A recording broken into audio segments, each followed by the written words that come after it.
So I just wanted to do a quick video update here in the forest garden. We've had quite an unusual event. We're here in mid to late December, almost the solstice, here in a zone 4A climate, and we just had total meltdown. It's like 45 degrees out. All the snow melted. It rained. It's still raining, and we're just having a total meltdown like what we would expect in the spring.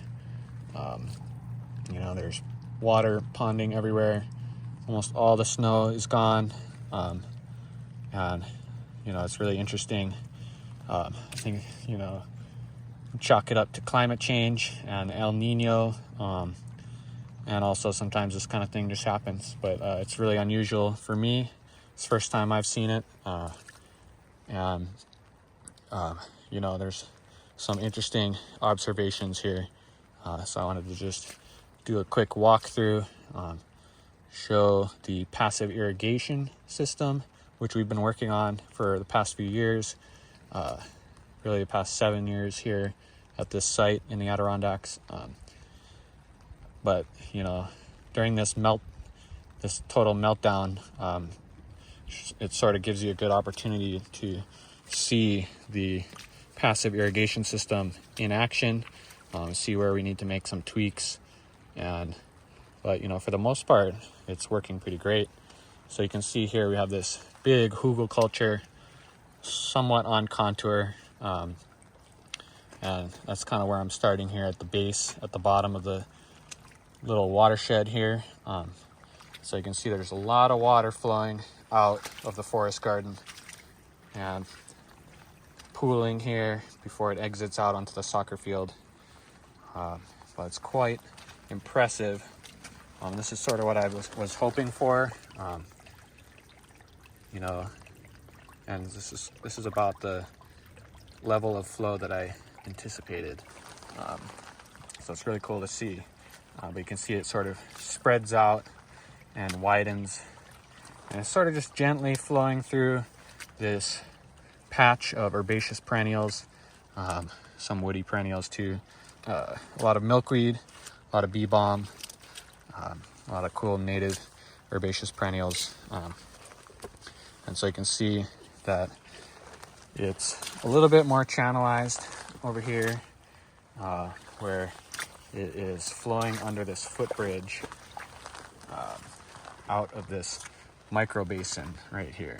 So this micro basin is maybe 6 to 8 inches deep, and it fills up, and there's an overflow right under this footbridge. So you can see it's very gently flowing under the footbridge, and then it sort of picks up speed and goes down, hits the hugelkultur, kind of wants to go laterally to the right, but then can't make it over this slight hump, which I'll probably excavate a little bit right there to allow some of the water to go right and fill along this hugelkultur, where it'll just soak in. It's basically a giant sponge of wood. But if that does fill up, we'll want it to overflow, intentionally, which is it's what it's doing right now. You can see that most of the water, basically all the water, there's a little bit ponding right here by this stump, but then it goes out that direction. So I might do a little tweaking there so we can retain even more water.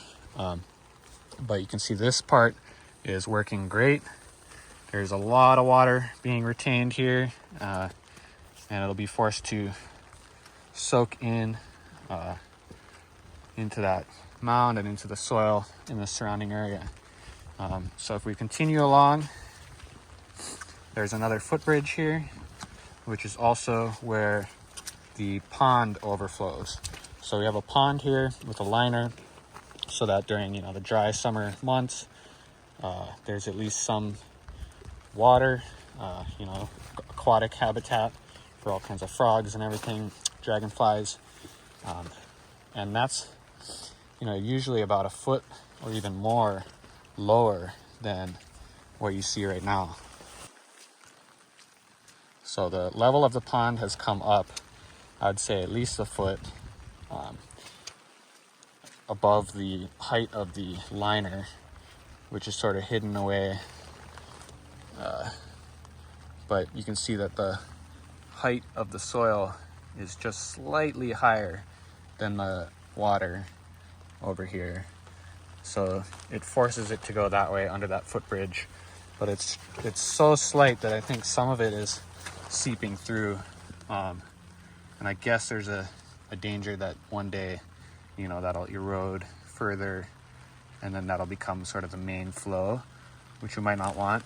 I kind of want it to go under this footbridge and fill that basin, and go out that way in a controlled manner. So might have to do a little bit of tweaking over here.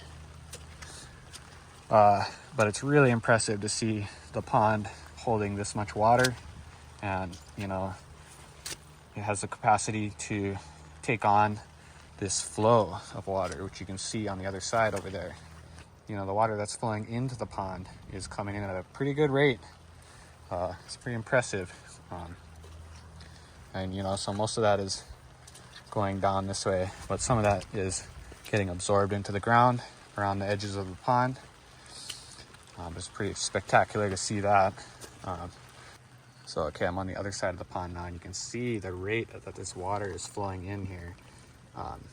But still pretty gentle. It's kind of spread out, and it's going over this vegetated area, so probably not a lot of erosion. It's able to retain a lot of the sediment. You can see it's just slightly, there's also a slight tributary going to the left through this path into this area, which is like completely saturated. And that's good to see. Retaining a lot of water over here. But the main flow is coming from up here. I kind of back up here. You can see just what's happening. On the right here, you can see this little micro basin, which is pretty shallow. The pond on the left is like 3 or 4 feet deep and has a liner. This little micro basin, probably only like 3 inches deep. Very subtle feature, but you can see it holds a lot of water, retains a lot of sediment, and spreads that water out laterally. And then this is the overflow point here, which is flowing. And right now this is being fed by 1, 2, 3, 4, 5 different little streamlets here. You can see there's a lot of water coming down from this direction over here. And probably going to do some work to try to make this a little bit more intentional. This is just sort of the natural topography of the land going up there into the forest. And it kind of goes up there into those trees back there. But it's anastomosing, it's meandering and it's breaking apart into separate streams and then rejoining. So it's spread out and it's passive. But I want to bring some of that water all the way left onto this subtle ridge, which right now doesn't have very much surface water. But for now, I'll continue along on this intentionally designed basin, network of basins and swales. You can see right here, I'll probably have to reinforce this because there's a little bit of water going over that, and we don't want that to erode. Kind of want the water to go this way. But that's being fed by this level swale right here, which is full. It's really shallow, and part of it kind of floods into this planting area where we have haskap and oak and serviceberry and lots of blueberries, and there's ramps down there. There's all kinds of stuff, right? So this is sort of just like a flat, saturated swale and a path. And if you continue along here, along this path, it's, this is all part of this network. You know, and things sort of dry up over here, even though I've built these basins. They're a little bit soggy, but they're not just full of water. And that's because this is sort of that ridge that I mentioned. Really subtle. You know, most of the water is heading down in that direction over there, leaving this area more dry. But, you know, I'm continuing along here, little micro basins and overflows to gently carry any surface water, any flooding, which might occur, you know, during heavier rain events. You might see this flowing more, but what I really want to do is try to divert some of those heavier surface water flows from over there over here into these swales and micro basins over here to just try to capture way more water, because basically right now you know, there's tons of water flowing down over there, and it kind of takes this direct path and goes out onto the field. And what I want to do is try to bring that water out in this direction in these swales, you know, and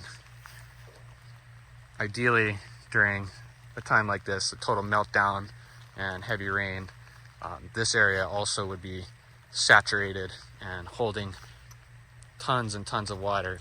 But you can see I've sort of worked on a micro swale basin system over here, which goes under this footbridge. And right now that's mostly dry. There's like a little bit of water sitting in it. But I want to redirect some of this water that flows out of the forest here into that swale. And you can see I was sort of doing that over here. If you look up there, this is where there's like a lot of water coming down from the forest and going through these low bush blueberries, and it kind of breaks apart into a bunch of different streams. It's maybe 50 to 100 feet wide in this area, but still mostly going downslope towards the big rock, towards Goat Rock over there. So you can see at this point right here is kind of a critical point where we can redirect a lot of this water. You can hear it that I'm standing in right now. It's just sheeting down the land in this really subtle valley. And what I want to do is redirect it, feed it into these swales that we built over here, and start to get some water, you know, spreading out in this direction. And I actually started that process. So about 20 minutes ago, I dug just a slight little swale right here, which redirected all of that water this way. And it's now flowing down into this little micro basin that I created last year. And that's almost full. And when that's full, it overtops right here. Very subtle, very gentle. And then that flows down this way, and you can see that hasn't happened yet. The snow hasn't really melted yet. So because I was just working on that, this hasn't quite started to overflow yet, but it's about to. And you know, if we continue to get some more rain and melt, you know, that's gonna flow down under this footbridge and fill this deeper swale, which when that is full, it overtops over here, or at least it should. I think I'd probably have to lower this overflow point right here. But that'll gently flow down this grassy path, where it will be intercepted by this very subtle swale right here, and a whole series of micro basins, which I already showed you, which go all the way down to the pond and kind of snake back around into the hugel culture, where, you know, then it exits out onto the field. So that's this section over here, which we kind of refer to as a zone 1. You know, this is like the most intensive cultivation going on over here. And then we're working sort of in this other area. So if I swing around, got a lot of work going on in here. You can see we have this swale, which is somewhat full of water. You know, and this swale here actually has a little pipe crossing under this track here. So you can see there's my little pipe right there, and it goes underneath. It's perfectly level, so it just keeps these swales at the same height. You know, if one of these is getting more water, it'll shunt that water off, you know, redirect it towards the other swale. You can see this one is looking pretty good. It's got a little bit of water.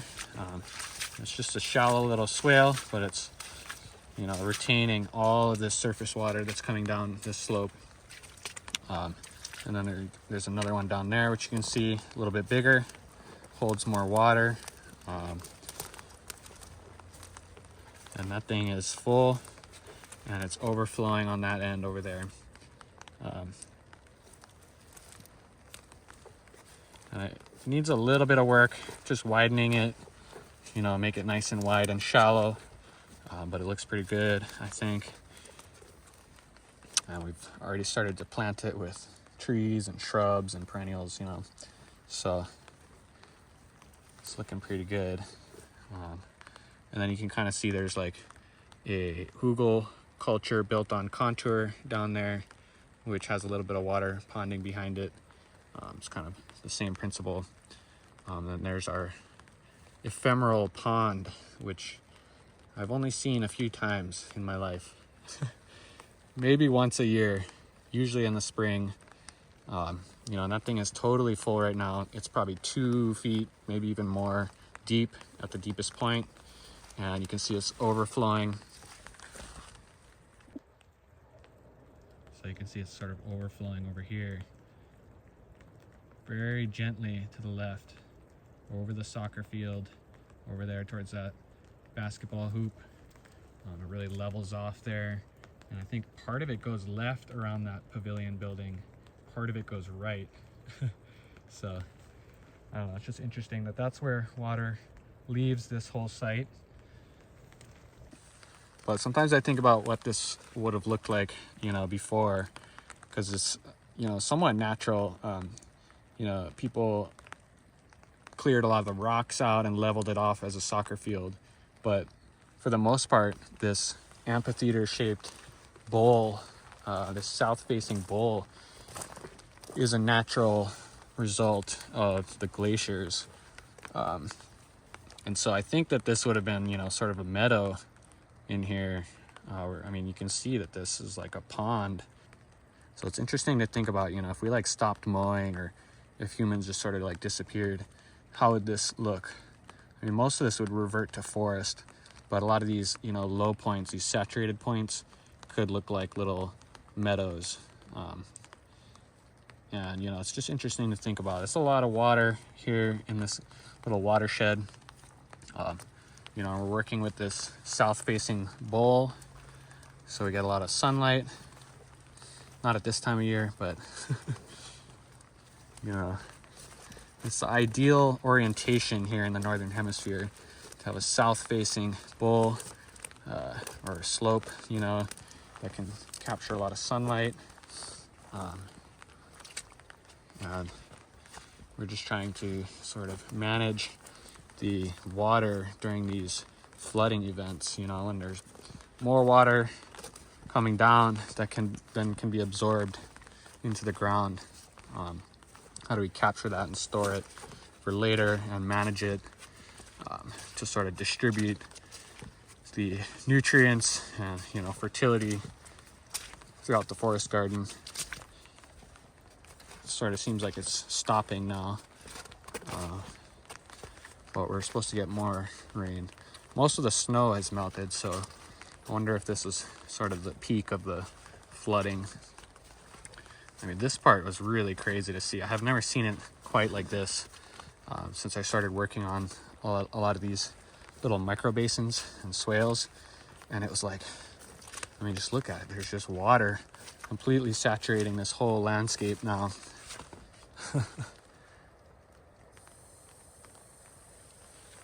Which is kind of the goal, I think. You know, we have well-drained soil. All this water is going to be gone soon, absorbed down into the ground.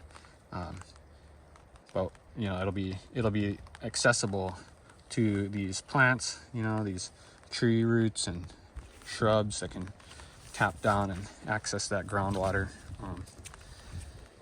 And we'll see sort of the long-term impact of this work, you know, over the years.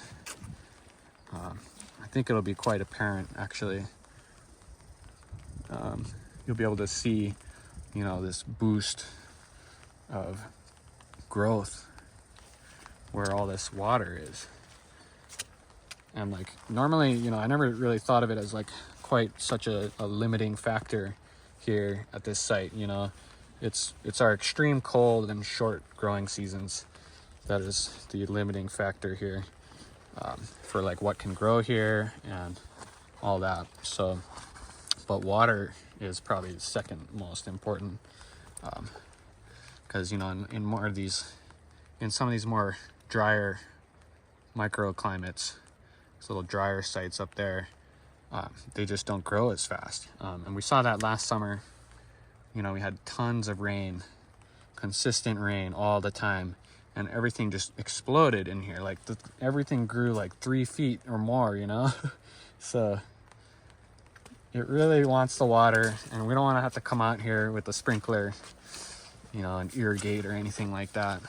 So we're setting up this kind of intricate network of micro basins and swales and overflows. It's really cool to see. And it's going to help this forest garden grow. So anyway, hope you enjoyed. I'll try and keep it short here. But I just wanted to document this event because it's pretty special to see. Hope you had a good one. I'll try and make some more videos sometime soon.